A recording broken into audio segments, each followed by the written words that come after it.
Ce matin, nous allons parler d'un sujet qui est parfois pas toujours très bien vécu, c'est la prière. Alors la prière, on s'est déjà exercé ce matin, et je pense que ceux qui sont là aujourd'hui l'exercent également chez eux à la maison, dans l'intimité et dans leur chambre. Et donc la prière, en fait, c'est rentrer en communion avec Dieu, c'est entrer en contact avec Dieu. C'est vraiment être dans cette intimité avec Dieu. Parce qu'on peut connaître Dieu à travers la parole, mais est-ce qu'on communique vraiment avec lui? Et communiquer avec lui, c'est à travers la prière. Il y a plusieurs formes de prière.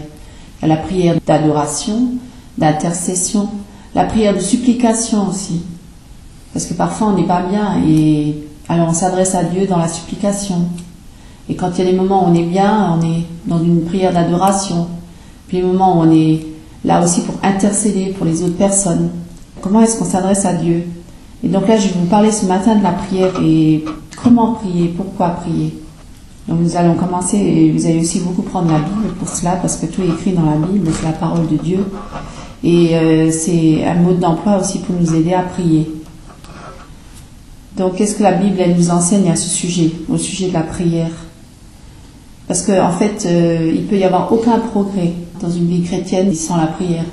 Si on ne prie pas, on n'en progresse pas. On peut lire la parole, bien sûr, mais Dieu est un Dieu qui a des oreilles pour entendre et un cœur pour aimer et une bouche pour parler. Mais il veut aussi une relation avec le croyant. Et il veut avoir un vis-à-vis aussi. Donc, quelque part, il veut qu'on rentre en communion avec lui, et c'est par la prière. Donc il est important pour le croyant de savoir ce que la Bible nous enseigne à ce sujet. Pourquoi prier? Parce que la Bible nous le commande. Prenez votre Bible et vous lisez dans 1 Timothée, chapitre 2, verset 8. Où la Bible nous commande formellement. Voilà. Je veux donc que les hommes prient en tout lieu en élevant des mains pures, sans colère et sans contestation. Alors là, on voit déjà qu'il y a une certaine façon de prier. On se met dans une certaine position déjà. On ne peut pas prier avec les poings levés vers Dieu ou en s'énervant, en criant, dans la colère et tout ça, en faisant des revendications, et ça, Dieu ne le supporte pas. Donc il y a déjà une certaine façon de se mettre devant Dieu. Il y a une préparation. Et il est aussi dit que en tout temps, faites en tout temps par l'Esprit toutes sortes de prières et de supplications, et veillez cela avec entière persévérance et priez pour tous les saints. Alors ce qu'on peut dire, c'est que le Seigneur Jésus était déjà un modèle pour nous, parce que c'était en premier lieu, avant tout, un homme de prière. S'il éprouvait le besoin de prier, qu'est-ce qui se passait? Il se retirait déjà. Il ne priait pas comme ça devant tout le monde. En général, il se retirait dans un lieu tranquille et dans le silence, loin de la foule. Donc c'est important, c'est là qu'on comprend que la prière, c'est vraiment une relation intime avec Dieu, et donc on se retire pour prier avec lui, pour parler avec lui. Alors vous allez prendre avec moi Éphésiens 6, 18. Faites en tout temps par l'Esprit toutes sortes de prières et de supplications, veillez à cela avec une entière persévérance et priez pour tous les saints. Et là, Paul, il demande en même temps qu'il prie pour moi, afin qu'il me soit donné, quand j'ouvre la bouche, de faire connaître hardiment et librement le mystère de l'Évangile, par lequel je suis ambassadeur dans les chaînes, et que j'en parle avec assurance comme je dois en parler. Alors en même temps, Paul, il demande même à ceux qui l'entourent de prier pour lui. Ce que je vous demandais d'ailleurs aussi, c'est qu'on prie pour moi, parce que c'est important. La prière les uns pour les autres, on se soutient les uns les autres. Donc il y a la prière pour Dieu et la prière pour les uns pour les autres. Jésus priait beaucoup. Et c'est grâce à ça qu'il a remporté beaucoup de victoires. Parce que la prière, c'est une grande arme, une arme efficace et puissante. Parce que par la prière, Dieu peut agir. Parce que la parole, elle porte. Elle est vivante. Et elle agit. Parce que comme il dit Dieu au début, au commencement était la parole, et la parole, c'est par la parole qu'il a créé toutes choses. Donc la parole est créative. Elle peut agir. Et lorsqu'on prie, Dieu entend et Dieu répond. Donc il faut avoir vraiment cette foi que ce que nous demandons, nous le recevons. Et de prier avec persévérance, c'est de croire que ce que nous avons demandé, nous l'avons déjà reçu. Alors quand prier? Nous devons prier chaque jour, à chaque moment, des moments précis, demander des choses précises par rapport à des circonstances précises. Et à d'autres moments, on prie pour des choses plus générales, mais on prie aussi pour l'Église, on prie pour ses enfants, pour ses parents, on prie pour le monde, pour la société. On prie, il y a beaucoup de sujets de prière. Hein. Donc c'est selon aussi ce qu'on ressent, ce qu'on vit, et selon la communion qu'on a avec Dieu. Donc nos prières, elles seront plus ou moins dirigées par l'Esprit, pour prier par l'Esprit. Parce que bon, il y a différentes formes de prière. Il y a les prières par la chair. Il y a même les gens dans le monde prient. Ils ne sont pas nés de nouveau, ils ne sont pas convertis, ils n'ont pas l'Esprit du Seigneur, pourtant ils prient. Et certains religieux prient à longueur de journée, du matin jusqu'au soir, ils prient. Dans l'islam, on prie énormément. Je crois qu'on prie même 5 fois par jour à la direction de la Mecque. Mais ce sont des prières qui ne dépassent pas le plafond, parce que Dieu n'entend pas les prières des personnes qui ne l'adorent pas en esprit et en vérité. En fait, ce sont des gens qui font des œuvres. Ils pensent qu'en priant, ils vont être entendus par Dieu, mais ils ne sont jamais convertis, ils n'ont jamais donné leur cœur au Seigneur et leur vie à Jésus-Christ, ils ne sont jamais repentis devant la croix du Seigneur, ils n'ont jamais accepté le message du salut, et ils pensent prier et être juste devant Dieu par la prière, ce qui est totalement faux, parce que ce n'est pas la prière qui justifie. C'est la prédication de la croix et c'est la mort de Jésus sur la croix qui justifie de nos péchés. Donc il y a des prières qui ne dépasseront pas le plafond, parce que c'est des prières qui sont adressées à des faux dieux et à des idoles. Et parfois, c'est des prières qui sont adressées à des démons même. Parce que même les satanistes, ils prient. Ils prient quel dieu? Ils prient le dieu de ce siècle, c'est-à-dire l'antéchrist. Donc eux aussi, ils adressent des prières. Donc il y a des prières qui sont adressées dans ce monde à de multiples dieux. Et au-dessus de tout ça, il y a le Dieu vivant. Et donc les chrétiens qui sont nés de nouveau, eux, ils dépassent tout ce ciel-là, le deuxième ciel, et hop, ils sont directement devant le trône de Dieu, et eux, ils prient le vrai Dieu, le Dieu vivant, par son esprit. Parce que sans son esprit, ce sont des prières vaines, elles ne peuvent pas aboutir. Quand prier, on peut prier le matin, midi, soir, à tout instant. On peut prier en marchant, même dans la voiture, parce que Dieu nous entend. On n'est pas obligé de se mettre constamment à genoux, ou comme certains dans les églises catholiques qui se mettent dans une cellule et puis se flagellent à longueur de journée et qui prient et qui supplient au Dieu sauve-moi et délivre-moi, et qui continuent toujours dans le même sens et qui aboutissent jamais à rien parce que Dieu n'est pas avec eux, parce que Dieu n'est pas dans ce genre de prière. Donc c'est quand même la prière, la vraie prière, c'est par le Saint-Esprit, c'est par l'Esprit. Sinon on ne peut pas prier Dieu, c'est pas possible. Alors dans la journée, on peut prier le Seigneur à tout moment. On peut le prier assis, on peut le prier à genoux, parce que Dieu il ne regarde pas dans la manière la posture du chrétien, mais plutôt le cœur. Est-ce que vraiment, quelle position du cœur avons-nous devant Dieu? Comment sommes-nous devant Dieu? Est-ce que nous nous humilions devant Dieu, parce qu'il y a des prières aussi très orgueilleuses? Oh Seigneur, donne-moi la gloire et le succès. Je veux être une grande star, Seigneur, aide-moi.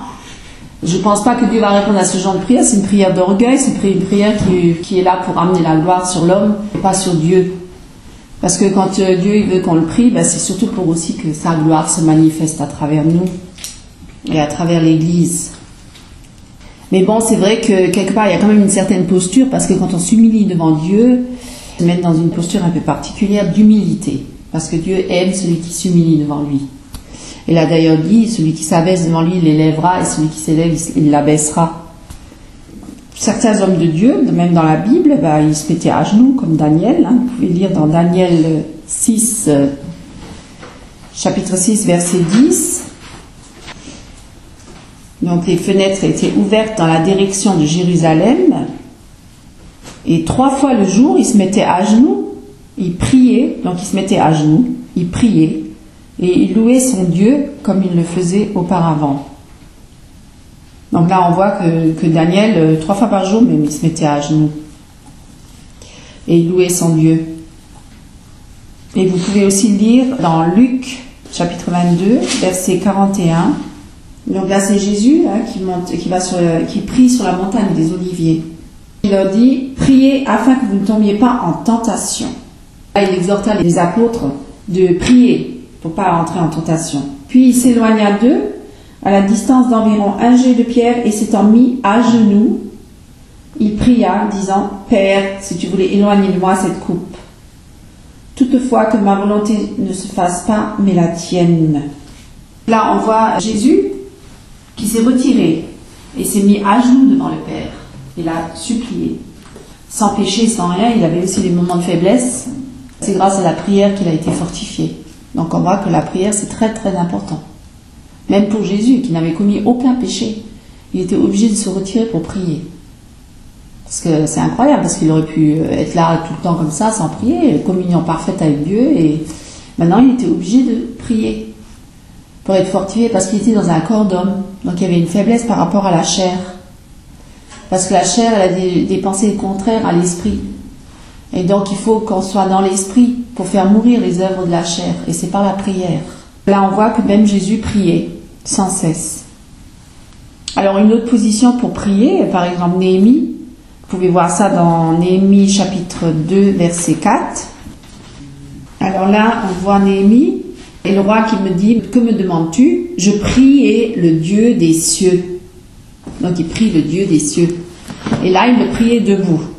Donc de façon générale, les chrétiens lorsqu'ils prient, ils peuvent prier debout, ils peuvent s'agenouiller. Dans la voiture, par exemple, je priais le Seigneur avant de commencer mon travail, qu'il me fortifie, qu'il m'aide et qu'il me soutienne. Et donc, Dieu a toujours répondu. Dieu a toujours répondu à mes prières. Alors, pourquoi prier? Parmi les passages dans l'Écriture qui répondent à cette question, dans Philippiens, chapitre 4, verset 6, pourquoi prier? C'est pour dire en quelque sorte, ne vous inquiétez de rien, mais en toute chose, faites connaître vos besoins à Dieu par des prières et des supplications avec des actions de grâce. C'est comme un enfant. Je veux dire, un enfant, quand il a des besoins, il va chez son papa ou sa maman. Parce qu'il va s'adresser à qui? Parce qu'il dépend d'eux. Donc, quelque part, il prie ses parents. Moi, je veux ci, je veux ça, j'ai besoin de ça. Donc, à tous ses besoins, les parents répondent. Donc, nous, on est comme des enfants. On va auprès du Père et on lui demande parce qu'on a des besoins. On a des besoins et on s'adresse à lui. On crie à lui, on prie, on le supplie, on lui demande qu'il réponde à nos besoins. C'est pour ça qu'on dit qu'il est notre Père céleste. Donc nous pouvons lire que rien n'est trop petit ou rien n'est trop grand qui ne puisse être présenté à Dieu dans la prière. Parce que certains disent, oui, non, il faut faire des grandes prières très spirituelles. Non, pas du tout. On peut s'adresser à Dieu comme un enfant s'adresse à son père et prier et lui demander, même pour les petits détails de sa vie, les besoins quotidiens, même pour les petites choses, on peut demander à Dieu de répondre à nos prières. Comme on peut prier pour un pays ou un État, ça ce sont des grandes choses. Autant on peut prier pour que Dieu nous donne, pour ceux qui n'ont pas à manger, de prier pour avoir un morceau de pain aujourd'hui, quoi. Donc il n'y a pas, Dieu répond. Certains chrétiens sont un peu particuliers, ils ont besoin d'une liste de prières pour prier. Alors ils mettent tous les noms des parents, les amis et tout ça, les noms des malades. Moi j'en connais, ils faisaient ça tous les jours, là. Ils avaient toute une liste qui sortait, puis ils priaient. Voilà, je prie pour les ânes, je prie pour... Mais bon, ça, ce sont des prières programmées, on va dire. Mais des fois, c'est pas programmé parce que Dieu est aussi dans notre quotidien, dans nos émotions, dans nos sentiments. Et donc, c'est des prières spontanées. Alors, il y a les prières organisées, les prières programmées et les prières spontanées. Mais Dieu est présent. Il entend toutes nos prières. Après, c'est quand même des prières selon sa volonté, selon son esprit sur le moment. Et si on prie des choses qui ne sont pas selon sa volonté, il ne va pas forcément répondre. Donc il faut savoir comment prier et pourquoi prier. Alors les conditions à l'exaucement de la prière, parce que là c'est là qu'on voit que Dieu ne répond pas forcément à toutes nos prières, parce que certains ils demandent des choses qui sont plutôt là pour répondre à leurs besoins charnels, donc pour leur côté, pour leur désir personnel et pour leur orgueil de la vie et tout ce qui s'ensuit. et c'est pas dans la volonté de Dieu. Donc après ils disent mais pourquoi Dieu ne répond pas à mes prières? Parce que ces prières-là, si tu recevais ça de Dieu, ça serait plutôt plus pour t'éloigner de Dieu que pour te rapprocher de lui. Et parce que Dieu est bon, parce que Dieu est un père. C'est comme un enfant qui demanderait une chose qui serait impensable pour lui parce que ça lui ferait plus de mal que de bien. Et les parents vont dire non, je ne peux pas répondre à ça parce que c'est pas bon pour toi. Et Dieu, si parfois il répond pas à nos prières, c'est parce qu'il sait que ce n'est pas bon pour nous. Parce que Dieu nous connaît, il connaît toutes choses et donc il sait très bien que cette prière-là, elle ne peut pas être exaucée parce que c'est une prière qui nous amènerait dans la perdition. Donc il faut prier selon le Saint-Esprit, selon la volonté de Dieu. Et comment connaître la volonté de Dieu? C'est par la parole, parce qu'elle nous parle de Dieu, elle nous parle de son caractère, elle nous définit toutes choses et elle nous dit aussi dans quelle direction aller. C'est pourquoi, pour prier, il faut être en Christ. Il faut demeurer en lui. Parce que sinon, ce seraient des prières qui sont purement terrestres. Mais si on demeure en Christ, alors on reçoit les pensées de Dieu. Et on reçoit les choses de Dieu. Donc on saura prier dans le sens de Dieu. C'est pour ça qu'il dit, si vous demeurez en moi et que mes paroles demeurent en vous, demandez tout ce que vous voudrez et cela vous sera accordé. Vous pouvez lire ça dans Jean chapitre 15 verset 7. Si vous demeurez en moi et que mes paroles demeurent en vous, demandez ce que vous voudrez et cela vous sera accordé. Là, c'est presque logique que si on est en Christ et qu'on a les pensées de Christ, forcément on va demander dans le sens de Dieu. Parce que c'est lui qui nous insufflera ses pensées pour savoir comment prier. Pour vraiment demeurer en Christ, pour prier dans la bonne direction, et dans le bon sens. Pour qu'il soit conforme à sa volonté. Parce que comme je disais, tout le monde prie, le monde entier prie. Mais il prie quoi? Et il prie comment? Et c'est pour répondre et satisfaire leurs propres besoins. Alors si nous demeurons en Christ, nos prières auront donc une réponse favorable. Donc ça signifie demeurer en Christ, ça signifie donc garder ses commandements. Et ça vous pouvez le lire dans 1 Jean chapitre 3 verset 22. Quoi que ce soit que nous demandions, nous le recevons de lui parce que nous gardons ses commandements et que nous faisons ce qui lui est agréable. Donc là, on voit déjà qu'il y a une certaine condition. Que lorsqu'on prie, c'est aussi dans le sens de Dieu de garder ses commandements, d'être donc dans l'obéissance. Et là, nous savons que s'il nous écoute, et quoi que ce soit que nous demandions, nous savons que nous possédons la chose que nous lui avons demandé, parce que nous avons cette assurance, parce que nous gardons ses commandements. Et que nous faisons ce qui lui est agréable. Nous avons donc auprès de lui une grande assurance. Et plus nous sommes dans cette communion profonde et intime avec Dieu, et que nous sommes dans sa volonté, et que nous gardons ses commandements, et plus nos prières seront centrées sur Dieu, et sur sa volonté, et non plus sur notre volonté. Et c'est comme Jésus disait à la fin, Père, et non pas ma volonté, mais ta volonté. Et plus on se rapproche de Dieu, et plus nos prières seront dans le sens de Dieu, dans la volonté de Dieu. Et nous aurons renoncé à nous-mêmes et à nos propres désirs. Et là on va dire parce que c'est Christ qui vit en nous, et ce sont les commandements et la volonté de Dieu qui s'accomplissent en nous. C'est pour ça qu'il a aussi dit, faites mourir les œuvres de la chair, pour que l'Esprit puisse vivre en vous. Et c'est par le Saint-Esprit que nous prions. Et ce sont des prières qui sont vivantes et efficaces. Et tout ce que nous disons là, c'est écrit dans la Bible. Donc toutes les grandes lignes de la volonté de Dieu sont indiquées dans la Bible. Nos requêtes, nos prières devraient être conformes à la pensée de la parole de Dieu, en fin de compte, de l'Écriture. C'est pourquoi vous priez selon la parole de Dieu, selon la Bible. Et nos requêtes, quand on prie, elles doivent être adressées au nom du Seigneur Jésus-Christ. Parce que c'est le nom puissant. Parce que sans ce nom-là, c'est pareil. Qui c'est qui va capter cette prière-là? C'est peut-être des autres esprits. Parce que bon, si on prie, il faut quand même que ce soit au nom de Jésus-Christ. Et ça, on peut le lire dans Jean chapitre 4, versets 13 à 14. Nous connaissons que nous demeurons en lui et qu'il demeure en nous, en ce qu'il nous a donné de son esprit. Et nous avons vu et nous attestons que le Père a envoyé le Fils comme sauveur du monde. Quand nous demandons quelque chose vraiment en son nom, c'est comme s'il présentait lui-même sa requête auprès de Dieu. Parce qu'en fait, c'est notre médiateur. Il intercède pour nous par le Saint-Esprit. C'est notre médiateur. Comme je l'ai déjà dit tout à l'heure, nos prières ils doivent être inspirées par Dieu.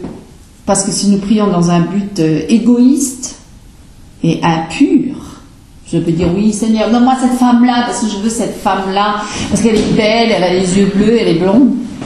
Je ne sais pas si Dieu va répondre parce que ça ce sont des désirs, des prières pour soi, dans un but égoïste, charnel et impur, même presque à la limite dire ouais je veux celle-là parce qu'elle est belle, elle a les yeux bleus ou je veux cette voiture-là, je veux une grosse voiture, je veux une Mercedes.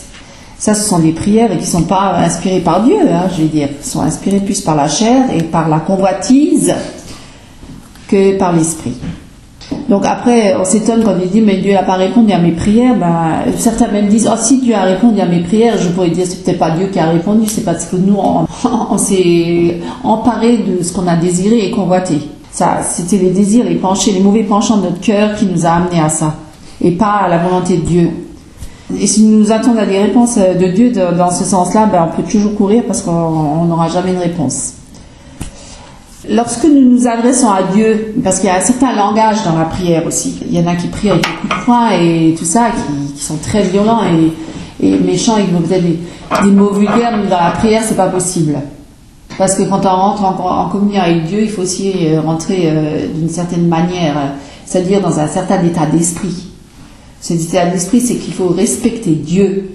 Il faut rentrer dans la communion avec Dieu avec un certain respect. Et donc, il y a un certain langage aussi dans la prière. Et vous pouvez lire ça dans Proverbe 9, chapitre 9, verset 10. Le commencement de la sagesse, c'est la crainte de l'Éternel. Et la science des saints, c'est l'intelligence. Ce qu'on lit dans ce passage-là, c'est la crainte de l'Éternel, craindre Dieu. Donc c'est déjà respecter Dieu. C'est avoir une confiance respectueuse qui implique qu'on a la haine du mal. Parce que Dieu hait le mal. Et si on craint Dieu, alors on a aussi la haine du mal et on respecte Dieu. Et puis aussi on est devant Dieu qui est saint, qui est pur, parfait et qui est la vérité. On ne peut pas venir avec du mensonge. On ne peut pas venir avec une prière de mensonge. J'ai fait du mal à mon prochain, mais je prie pour qu'il se repent lui, alors que c'est moi qui a fait le mal. Donc là, je prie, je suis un peu menteur devant Dieu, je raconte n'importe quoi. Et ça, c'est pas juste non plus. Et Dieu, il discerne toutes choses et on peut pas tromper Dieu. Lorsqu'on prie, on ne doit pas être comme des hypocrites qui prient des choses alors que le cœur, il est loin de ça. Comme les pharisiens, par exemple, dans la Bible, quand ils disaient... lorsque vous priez, ne soyez pas comme les hypocrites qui aiment à prier debout dans les synagogues aussi devant tout le monde, qui aiment bien se montrer. Tout le monde les entend, ils font des longues prières, des belles prières, pour dire « oh, regarde, moi j'ai bien prié, t'as vu tout ce que j'ai dit là, c'était bien, c'était magnifique », alors que le cœur était loin de Dieu, en fin de compte. Mais c'était pour se montrer, c'était encore pour montrer aux autres. Et donc ça, Dieu ne peut pas agréer ce genre de prière, Parce que ces hommes-là, ils aiment bien être vus, enfin hommes ou femmes, je veux dire, ces hommes-là, ils aiment bien être vus par tous et avoir la gloire. En fait, que la gloire leur revienne en disant, qu'est-ce qu'il a bien prié cet homme-là. Et d'ailleurs, certains le disent même. Certains viennent même voir ces gens-là et me dire, mais qu'est-ce que tu as bien prié.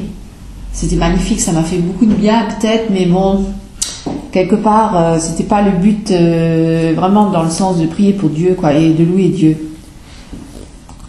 Alors, ne priez surtout pas pour vous faire remarquer, parce que ça, Dieu, il le voit tout de suite. Parce que Dieu, il sonde les cœurs. Dieu regarde le cœur.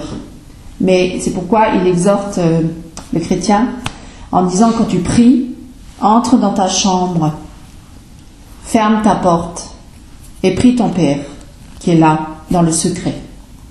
Et ton Père, qui voit dans le secret, te le rendra. Vous pouvez peut-être lire ça dans Matthieu 6. Mais quand tu pries, entre dans ta chambre, ferme ta porte et prie ton Père qui est là dans le lieu secret. Et ton Père qui voit dans le secret te le rendra. En priant, ne multipliez pas de vaines paroles comme les païens qui s'imaginent qu'à force de paroles, ils seront exaucés. Ne leur ressemblez pas, car votre Père sait de quoi vous avez besoin avant que vous ne lui demandiez. Alors ça, c'est pour dire que quelque part, Dieu sait déjà, même avant qu'on prononce une parole de notre bouche, il sait déjà ce qu'on va lui demander. Dieu est tout puissant, il est tout près de nous. Et c'est vrai qu'on a tendance souvent à répéter, dire des grandes prières et beaucoup de paroles et tout ça, comme si on pense que Dieu ne nous entend pas. Et qu'il faut absolument prier et dire plein de choses, alors que Dieu, il sait très bien ce dont on a besoin. Il veut qu'on s'adresse à lui, c'est normal, pour qu'on croie, mais si on prie et on émet beaucoup de paroles, ça veut dire quelque part qu'on n'a pas confiance en lui et que quelque part on a l'impression qu'il ne nous entend pas et que c'est plutôt de la crédulité. Et ça arrive à beaucoup de monde. Il prie, mais il se dit, oh, est-ce que Dieu m'a vraiment entendu? Est-ce que oui, Dieu l'a entendu, parce que Dieu entend nos prières. Et il sait ce que nous avons besoin bien avant que nous lui ayons demandé, parce qu'il nous connaît. Il sait toutes choses. Il est Dieu. Donc c'est pourquoi il nous exhorte dans la parole à ne pas faire des longues prières, à répéter sans cesse la même chose, de dire qu'à force de paroles, ils seront exaucés, les païens, hein, parce que les païens, ils prient beaucoup de paroles, ils parlent énormément, ça devient lassant, parce que bon, Dieu Guébat doit même se dire, mais tais-toi un peu et écoute un peu ce que j'ai à dire aussi, parce que certains prient, ils écoutent jamais Dieu, en fait. Ils sont toujours en train de prier, ils s'adressent tout le temps à Dieu, mais ils ne laissent jamais Dieu leur parler. Ça aussi, c'est un piège. Quand vous demandez quelque chose à Dieu, ne lui demandez surtout pas ce que vous pouvez faire vous-même. Parce que des fois, on demande des choses et puis on est assis là et on ne bouge pas. Un travail, par exemple. Elle dit, Seigneur, donne-moi un travail. Mais bon, je reste à la maison, je ne bouge pas, je reste dans mes 4 murs. Et puis, quelque part, j'attends que Dieu nous envoie un travail tout cuit, tout pondu, là, du ciel directement. Et puis, voilà, je le reçois sur un plateau. Non, quelque part, il nous demande aussi de faire des choses. Il veut qu'on soit participant, qu'on soit actif quand même, pas passif. Alors, c'est pas une prière passive, c'est des gens comme les moines ou les prêtres dans les milieux catholiques ou dans les autres religions, certains qui se retirent comme des ermites dans les montagnes, dans des grands couvents. Hein. Ils sont bien là, tranquilles, loin du monde, loin de toute la convoitise du monde. Et puis, toute la journée, ils prient et ils sont dans leur petite cellule. Et puis, ils prient sans cesse, ils font rien, ils prient pour le monde peut-être, mais quelque part, eux, ils ne s'impliquent pas du tout là-dedans. Ça, c'est une forme de vie recluse, d'ermite. On ne sait pas ce que Dieu nous demande d'ailleurs. Dieu demande qu'on soit participant. Et Dieu n'est pas mystique, parce que ça, c'est du mysticisme. Parce que Dieu, il est quand même un Dieu de la réalité. S'il nous a créés, il nous a placés dans ce monde, c'est qu'il nous a aussi donné les moyens de vivre dans ce monde et d'avoir des victoires dans ce monde. Et c'est pas, elle n'a pas dit retirez-vous tous sur une montagne et faites une prière mystique et d'une adoration mystique et puis attendez mon retour jusque-là. Non, il nous a demandé d'assumer notre vie, de prendre nos responsabilités. Et en fait, quand on marche avec Dieu, on devient vraiment des personnes responsables, équilibrées et responsables, qui assument notre vie, qui avons un travail, qui sommes des gens en fait plus normaux de la terre, quoi. Dieu ne nous demande pas de nous retirer du monde. Il a dit, vous êtes pas du monde, mais vous êtes dans ce monde. On assume les choses dans ce monde, mais avec la grâce du Seigneur et avec sa force. Et c'est en priant qu'on reçoit aussi sa force et en lisant sa parole.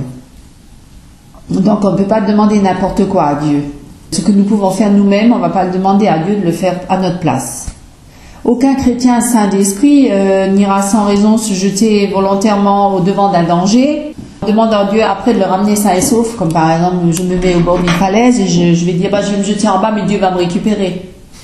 Ça c'est un peu ce que le diable il a provoqué avec Jésus dans le désert. Il l'a tenté de cette manière-là. Il a dit jette-toi parce que les anges, de toute façon, ils vont être là, ils vont te tenir, hein, te ramasser tout de suite. Enfin, ils vont pas te laisser. Certains, ils provoquent Dieu, même dans la prière, ils provoquent Dieu. Ils disent on verra bien si Dieu il va agir. Tiens, je vais le défier un peu. Ça aussi, c'est pas tellement dans le sens de la prière par le Saint-Esprit. C'est plutôt une prière qui pousse Dieu on provoque Dieu pour qu'il intervienne dans des situations où on est en danger. Bien sûr, des fois Dieu il peut agir parce qu'il sauve les pécheurs du danger de la mort et de la corruption. Parce qu'il crie à lui, mais il intervient, lui. Mais il faut aussi passer par une repentance. Parce qu'on reconnaît quand même qu'on est pécheur et qu'on a désobéi à Dieu et qu'on était en rébellion à Dieu. Et là, Dieu, il entend le cri du malheureux parce qu'il est dans la détresse. Là, il répond. Mais si je vais volontairement dans un endroit dangereux, et je sais qu'il est dangereux, mais que je le fais quand même, pourquoi est-ce que Dieu, il intervient dans ces cas-là? Parce que moi, je l'aurais provoqué dans ce cas-là. Si je pêche volontairement, mais Dieu m'a prévenu, m'a averti, et je savais que là, que c'était pas juste, pourquoi après je vais prier, oh Dieu, viens me sauver. Oh Dieu, viens me sortir de là, parce que je suis allée volontairement là-dedans. Faut réfléchir quand on prie. Qu'est-ce qu'on prie et pourquoi on prie? Donc ne demandez pas ce que vous savez n'être pas bon pour vous. Dieu, parfois, il accorde de semblables requêtes. Mais il envoie le dépérissement dans les âmes, dans ces cas-là. Et vous pouvez lire ça dans le psaume 106, verset 15. Ils furent saisis de convoitise dans le désert. Ça, c'était le peuple de Dieu quand il était dans le désert, quand il était conduit par Moïse. Et donc, ils tentèrent Dieu dans la solitude.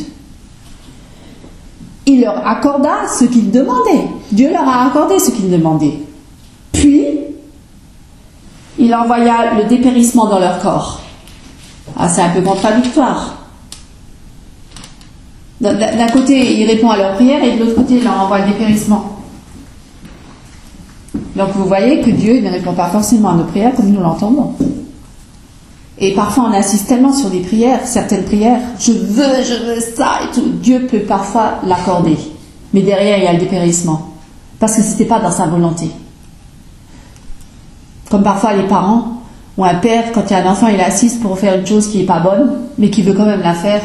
À un moment donné, le père, il dit, ah bon, c'est bon, allez, je te lâche. Fais ce que tu veux. Je te donne ce que tu veux. Mais en même temps, tu vas dans le danger et tu dépéris. Dieu a donné. Dieu a répondu à cette prière, mais le dépérissement derrière. Donc c'est dangereux de prier. Il ne faut pas prier n'importe comment et n'importe quoi. Donc ne demandez pas ce que vous savez n'être pas bon pour vous. Et si Dieu l'accorde parfois, et comme on l'a lu dans le psaume, il envoie des fois le dépérissement dans les âmes. Comme on peut le lire aussi dans le psaume 78, versets 29 à 31. Ils mangèrent et se rassasièrent abondamment. Dieu leur donna ce qu'ils avaient désiré. Il leur donna ce qu'ils avaient désiré. Ils n'avaient pas satisfait leurs désirs. Ils avaient encore leur nourriture dans la bouche lorsque la colère de Dieu s'éleva contre eux. Et il frappa de mort les plus vigoureux. Il abattit les jeunes hommes d'Israël. Malgré tout cela, ils continuèrent à pécher. Alors là, vous voyez que dans ce passage-là, ils mangèrent et se rassasièrent abondamment. Donc Dieu a répondu à leur prière parce qu'ils ont demandé ça.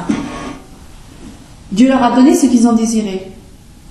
Et mais malgré tout, il leur a envoyé, il les frappa par sa colère. Parce que ce n'était pas dans sa volonté. Donc là, c'est pareil.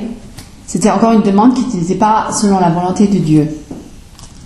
Il y a aussi une forme de prière, c'est de tout le temps répéter la même chose. À chaque fois et tous les jours. Comme si Dieu n'entendait pas. Comme s'il était sourd. Donc on doute de Dieu. On doute qu'il est vivant, qu'il nous entend. Donc il y a des vaines redites. C'est sans arrêt. Mais tu m'as déjà dit ça, mon enfant. Mais pourquoi tu me le répètes sans arrêt? Et on est là tout le temps dans cette vaine redite. Et vous pouvez lire ça dans Matthieu 6, verset 7. Je vous lis encore un autre passage en disant, en priant, ne multipliez pas de vaines paroles comme les païens qui s'imaginent qu'à force de paroles, ils seront exaucés. Matthieu 6, verset 7. En priant, ne multipliez pas de vaines paroles. On en a déjà parlé tout à l'heure. Comme les païens qui s'imaginent qu'à force de paroles, ils seront exaucés. Dieu dit aussi, ne te presse pas d'ouvrir ta bouche et que ton cœur ne s'arrête pas d'exprimer une parole devant Dieu. Car Dieu est au ciel et toi tu es sur la terre. Que tes paroles soient donc peu nombreuses. Ça veut dire que Dieu il est tellement grand et puissant et nous sommes sur la terre. Qui sommes-nous pour nous adresser à Dieu? On a encore plein de choses. Nous devons nous humilier devant Dieu. et rentrer dans une prière de respect avec lui. En fait, ça voulait dire approchons-nous de Dieu avec assurance, mais quand même avec humilité devant son trône de grâce, afin d'obtenir miséricorde et de trouver grâce pour être secourus dans nos besoins. Par rapport à la prière, là ce que je voulais encore vous dire, c'est que lorsque vous priez, ne vous découragez pas si vous ne recevez pas la réponse tout de suite, immédiatement. Et ça ne veut pas dire que Dieu il n'a pas entendu ou bon, il ne va pas répondre. Parfois les réponses de Dieu, elles viennent plus tard, mais elles ne viennent jamais trop tard. Elles viennent plus tard parce que ce n'est pas le moment là tout de suite, et elles viennent plus tard parce que c'est au bon moment, mais jamais trop tard. Donc ça veut dire vraiment au bon moment. Des fois on est mis à l'épreuve par rapport à ça. Parce qu'on se dit, mais Dieu il tarde à répondre à ma prière. Et moi je prie, m'a entendu, mais qu'est-ce qui se passe? Pourquoi il ne répond pas? Parce que c'est pas le moment. Mais Dieu prépare déjà la réponse. Il va déjà agir selon ce qu'on lui a demandé, selon sa volonté, mais au bon moment. Là, ça demande à nous une position d'humilité et aussi de patience. Ça, c'est pas évident de nous attendre en silence à l'action de Dieu divine. Et parfois, et c'est là le danger de beaucoup de chrétiens d'ailleurs, c'est que parfois, ils attendent plus la réponse de Dieu et ils veulent agir par leur propre force. Et c'est là qu'ils se trompent de chemin et qu'ils font les mauvais choix. Parce qu'ils ont prié, mais comme ils n'ont pas eu tout de suite la réponse, ils se disent, bon il faut que j'y aille, alors ils font un peu n'importe quoi, ils vont dans une direction que Dieu ne voulait pas, et c'est comme ça que beaucoup vont à la dérive et se perdent, parce qu'ils n'ont pas écouté sur Dieu, ils n'ont pas attendu la réponse de Dieu. Ça c'est très très difficile, parce qu'on a tendance quand même, et ça c'est notre nature charnelle, on veut tout de suite. D'ailleurs, c'est un monde du tout de suite. Les enfants, quand ils demandent quelque chose, ils veulent tout de suite. Si je veux pas, ils font leur crise. Je veux, tout de suite, là, sur le champ. C'est-à-dire attendre et attendre la réponse de Dieu. Et c'est comme ça que beaucoup font des mauvais choix et s'engagent dans des voies où ils se perdent et loin de la face de Dieu. Donc c'est important de prier, mais aussi d'attendre la réponse à notre prière. La réponse de Dieu qui vient au bon moment. Et c'est là que nous sommes mis à l'épreuve, dans ce sens que nous devons avoir confiance en lui faire confiance. C'est comme un couple, là, s'il y a une promesse de mariage et de fidélité, il faut aussi par moment, quand on vit certaines circonstances difficiles, il faut avoir cette confiance en l'autre. Ça demande du temps, ça demande de la patience, ça demande beaucoup de choses. D'avoir confiance en l'autre, que ce que nous attendons de lui, il va répondre à cela. Et Dieu, c'est pareil. Il faut apprendre à avoir confiance en Dieu. On peut lire ça dans Hébreux, chapitre 4, verset 16. Approchons-nous donc avec assurance du trône de la grâce, afin d'obtenir miséricorde et de trouver grâce pour être secourus dans tous nos besoins. Et nous pouvons aussi lire dans 2 Corinthiens chapitre 12, versets 8 à 9. Il m'a dit, ma grâce te suffit. Parce que il dit 3 fois j'ai prié le Seigneur de l'éloigner de moi. En fait, c'est Paul qui parle là. Parce qu'il avait un problème, il avait une écharpe dans la chair. En fait, c'était un ange de Satan qui était là pour le souffleter, pour l'empêcher de s'enorgueillir. Et Dieu, il a permis ça. Donc, il a prié 3 fois, il a supplié le Seigneur. Mais Dieu lui a répondu comment? Est-ce qu'il a répondu à sa prière? D'une certaine manière, oui. Mais pas comme il l'entendait lui, Paul, parce qu'il voulait être délivré. Mais Dieu lui répond d'une autre façon. Il lui dit, ma grâce te suffit, car ma puissance s'accomplit dans la faiblesse. Je me glorifierai donc bien plus volontiers de mes faiblesses, afin que la puissance de Christ repose sur moi. Donc là, on voit que Dieu a répondu, mais pas tel que Paul l'aurait voulu. Et Paul l'a accepté, parce qu'il aime Dieu et parce qu'il est son serviteur et qu'il s'est soumis à la volonté de Dieu. Donc parfois, on fait des requêtes et des demandes à Dieu d'une certaine façon, et on lui demande certaines choses, mais Dieu répond, mais pas de la même façon dont nous on a demandé. On se dit, ah, mais c'est pas vraiment comme ça que je le voulais. Et Dieu, il trouve que c'est bon pour nous parce qu'il nous connaît mieux que nous-mêmes, et il dit, ça c'est ce que moi je veux pour toi. Et il dit, ma grâce te suffit. Tu supporteras par rapport à ce que tu vis. Parce que souvent, le chrétien, il ne reçoit pas toujours ce qu'il désire, hein. Et sa vie n'est pas forcément comme il l'a voulu. Je peux en témoigner, hein. Je pense qu'il y en a d'autres qui peuvent en témoigner. Et Dieu, il dit, ma grâce te suffit. Et s'il y a des choses qu'il ne permet pas ou qu'il ne donne pas, c'est pour qu'on ne s'enorgueillisse pas. Et qu'on ne se perde pas dans le monde, dans les ténèbres. Donc parfois, Dieu nous enlève des choses, il nous donne d'autres choses. On ne sait pas pourquoi, mais Dieu, il sait. Parce qu'il est souverain, il est au-dessus de tout. Et il est là pour nous protéger et nous sauver, pas pour qu'on se perde. La réponse de Dieu n'est pas exactement celle que vous attendiez. Il faut quand même que vous vous rappeliez que Dieu se réserve le droit, parce que Dieu est souverain, il se réserve le droit de vous accorder parfois même plus encore ce que vous avez demandé. Là, je me surprends, hein. Parce que du coup, on dit, oh, mais Dieu, alors il est pas très généreux et puis il veut qu'on soit pas heureux. Si. Dieu, il veut qu'on soit heureux. Et parfois, ce qu'on lui demande, c'est trop limité. Parce que lui, il a un projet tellement grand, il voit tellement loin, que ce qu'il veut nous donner, c'est bien au-delà de ce qu'on lui a demandé. Vous voyez? Alors, au départ, on se dit, mais pourquoi il ne me donne pas? Mais parce qu'il a un projet qui est bien au-delà et qui dépasse notre entendement. Parce que Dieu est maître de toutes choses et Dieu voit beaucoup plus loin que nous. Et donc, nous, on est très limités. Et nos demandes, parfois, sont très limitées. Et nos prières, nos demandes dans nos prières sont très limitées. C'est petit. Mais lui, il est tellement grand et tout-puissant qu'il va bien au-delà. Et que s'il ne nous exauce pas tout de suite dans ces prières-là, c'est parce qu'il a un projet qui est bien plus grand et bien au-delà de ce que nous, on a demandé. C'est là qu'on voit que Dieu est très bon. Et qu'il veut nous bénir abondamment. Donc, ne désespérez pas, mes amis, hein. Dieu donne que les bonnes choses, pas les mauvaises. Parce que le meilleur est en réserve pour nous. Et lui, il le sait. Nous, on ne le sait pas. Il nous donne bien au-delà de ce que nous pensons ou espérons. Et vous pouvez lire ça dans 2 Corinthiens 12, versets 8 à 9, vous l'avez déjà lu. Et alors là, nous ne pouvons que nous exclamer devant Dieu dans un esprit d'adoration et de louange. Et en disant, à lui soit la gloire et la puissance et le règne au siècle des siècles. Amen. À celui qui peut faire par la puissance qui agit en nous, infiniment au-delà de tout ce que nous demandons ou nous pensons. Et vous pouvez lire ça dans Éphésiens, versets 20 à 21. La pensée du Seigneur, elle nous dépasse. C'est pour ça qu'on doit marcher par la foi et recevoir par la foi. Et vous pouvez lire ça dans Luc 18, 7 à 8. Le Seigneur est souvent la pensée de Dieu. Donc le Seigneur est souvent à la dernière minute, mais il n'est jamais en retard. Et je peux donner un exemple. Moïse, il avait emmené le peuple d'Israël à travers le désert. Mais avant qu'ils rentrent dans le désert, quand il a libéré du Pharaon, ils se sont retrouvés devant la mer Rouge. Mais là, ils étaient à la dernière minute, ils étaient là devant la mer Rouge et ils ont même crié après Moïse. Ils ont dit, mais pourquoi tu nous as délivrés du Pharaon et tu nous amènes jusque-là? Et maintenant, on ne peut plus rien faire, on est devant la mer. Et c'était à la dernière minute que Dieu a répondu là. Parce qu'il y avait déjà les soldats du Pharaon qui arrivaient et qui voulaient les tuer. Et là, ils étaient devant la mer. Ils étaient désespérés. Et là, on peut dire que Dieu a répondu à la dernière minute.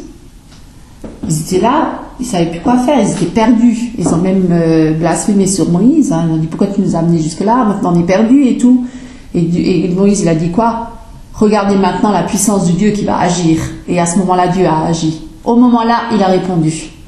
Pas avant ni après, mais à ce moment-là. Parce que c'était un moment-là précis qu'il devait agir, Dieu. Donc, vous avez avec moi Luc 18, 7 à 8. 7, 8. Et Dieu ne fera-t-il pas justice à ses élus qui crient à lui jour et nuit, et tardera-t-il à leur égard?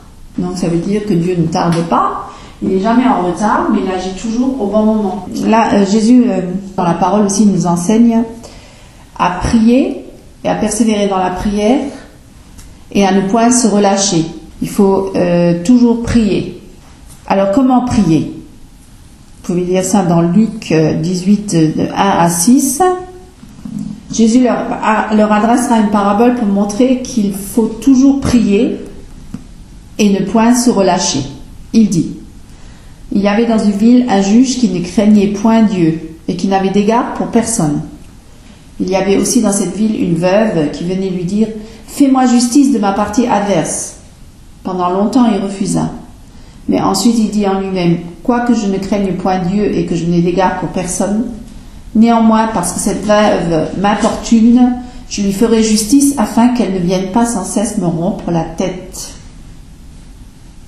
Donc c'est pour expliquer que si on relâche pas, on se relâche pas dans la prière et qu'on est toujours là devant Dieu à faire notre requête, à un moment où un autre Dieu va répondre. Hein, c'est un peu comme ça l'exemple du juge unique, la veuve qui est venue sans cesse l'importuner. À un moment donné, il a dit bon, je vais lui répondre parce que sinon elle va continuer à m'importuner. C'est vrai que quelque part Dieu, c'est sûr, s'il entend notre requête sans cesse, et à un moment donné ou à un autre, il va répondre. Après comment il répond, ça on ne sait pas, mais il va répondre. Quand tu as des moments de bien-être, de bonheur et tout ça, et que tu vis des moments de plénitude avec Dieu, parce qu'on n'est pas toujours dans la requête incessante de donne, où je suis malheureux, j'ai besoin, et là il y a des moments aussi de joie et de bonheur, où on a envie de prier le Seigneur et de le louer et de l'adorer. Ça c'est aussi une forme de prière, mais c'est une prière d'adoration. Donc on peut lire ça dans Matthieu 6, verset 9. Voici comment vous devez prier: Notre Père qui est aux cieux, que ton nom soit sanctifié, que ton règne vienne, que ta volonté soit faite sur la terre comme au ciel. Donne-nous aujourd'hui notre pain quotidien. Pardonne-nous nos offenses, comme nous aussi nous pardonnons à ceux qui nous ont offensés. Ne nous induis pas en tentation, mais délivre-nous du malin. Car c'est à toi qu'appartiennent dans tous les siècles le règne, la puissance et la gloire. Amen. On peut dire que dans cette prière-là, elle contient tout. On pourrait même en faire un serment d'ailleurs. Ça serait même intéressant d'en faire un. Ça englobe tout. Hein, c'est la reconnaissance, la louange, c'est la demande, c'est la vocation, c'est prier pour les autres, pardonner, de se pardonner, de pardonner aux autres, de ne pas être induit en tentation. Donc ça comporte tout. Et Dieu dit aussi que ceux qui l'adorent en esprit et en vérité. Les vrais adorateurs, ce sont ceux qui adorent en esprit et en vérité. Et parce que Dieu est esprit. Dieu est esprit. Et il faut que ceux qui l'adorent en esprit et en vérité. Il faut aussi le remercier pour la grâce d'être sauvé par Jésus-Christ, pour les bénédictions qu'on reçoit, et en même temps pour l'adorer et rentrer dans une communion et une adoration en esprit et en vérité. Et il y a aussi cette partie de prière pour ceux qui, par exemple, ont commis des péchés. C'est de venir devant Dieu dans une prière d'humiliation et de repentance. C'est la prière de la repentance. Ça, c'est important aussi. Et nous savons que lorsque nous confessons nos péchés à Dieu, il est fidèle et juste pour nous les pardonner et pour nous purifier de toute iniquité. Donc, il est important aussi de demander pardon à Dieu pour nos péchés. Vous pouvez lire ça dans 1 Jean chapitre 1, verset 9. Si nous confessons nos péchés, il est fidèle et juste pour nous les pardonner et pour nous purifier de toute iniquité. Donc, on peut dire que la main de Dieu n'est pas trop courte pour sauver, ni son oreille trop dure pour entendre nos prières. Parfois, Dieu n'entend pas nos prières. Pourquoi? Posez-vous la question. Parce que nous sommes séparés de Dieu à cause de nos péchés. Il est aussi dit parfois que ce sont vos crimes qui mettent une séparation entre vous et votre Dieu. Ce sont vos péchés qui cachent sa face et l'empêchent de vous écouter. Et vous pouvez lire ça dans Ésaïe 59, versets 1 à 2. Donc on voit très bien que si nous vivons dans le péché, nous sommes coupés de Dieu. Nous ne sommes plus en communion avec lui. C'est pour ça que Jésus-Christ est venu pour nous sauver d'ailleurs. C'est justement pour nous réconcilier avec Dieu à travers lui, parce que c'est lui le médiateur, parce que lui il n'a commis aucun péché, il peut comparaître devant Dieu parfait et pur, et c'est pour ça qu'il intercède pour nous. Parce que nous, dans notre nature pécheresse, on a été coupés de Dieu. Et grâce à Jésus-Christ, nous sommes nouveau en communion avec Dieu, parce qu'à travers lui, nous pouvons rentrer en communion avec le Père. Parce que notre nature pécheresse, elle ne peut pas rentrer en communion avec Dieu. Il a fallu que Jésus-Christ se substitue à nous, puisque lui n'a commis aucun péché et que à travers lui, nous pouvons comparaître devant Dieu. C'est pourquoi que lorsqu'on présente nos requêtes, il faut toujours les présenter avec précision et toujours au nom de Jésus-Christ. Ça, c'est très important. Ésaïe 59, versets 1 à 2. Non, la main de l'Éternel n'est pas trop courte pour sauver, ni son oreille trop dure pour entendre. Mais ce sont vos crimes qui mettent une séparation entre vous et votre Dieu. Ce sont vos péchés qui vous cachent sa face et l'empêche de vous écouter.